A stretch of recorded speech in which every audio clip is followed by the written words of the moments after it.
Une nouvelle méthode d'investigation du corps humain a été inventée, la miniaturisation. Grâce à elle, l'équipe de savants réunis autour du capitaine Nemo a déjà pu sauver une jeune femme. Ils entament aujourd'hui une nouvelle plongée. Que vont-ils bien pouvoir découvrir? Le cancer est une maladie grave, causée par la multiplication incontrôlée de certaines cellules. Des cellules se mettent à ne plus répondre aux mécanismes qui régulent normalement la prolifération cellulaire, ce qui fait qu'elles peuvent se multiplier sans limite. Pour cela, la maladie détourne ou neutralise les fonctions vitales.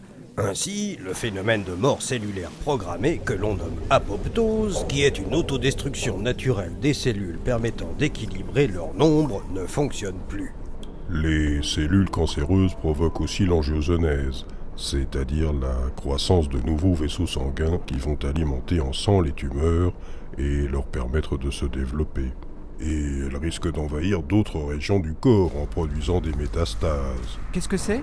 Ce sont des cellules malades qui, après un certain temps, s'évadent de la tumeur originelle pour se propager dans le corps. À ce stade, il est très difficile de soigner un cancer avec une certitude absolue, d'où la nécessité d'intervenir avant. C'est terrible! Mais plutôt que d'un cancer, il vaudrait mieux parler de différents cancers. Tant sont variées les causes, les modes de prolifération de la maladie, les organes et tissus touchés, et les soins, de plus en plus ciblés, qui peuvent être mis en œuvre pour les combattre.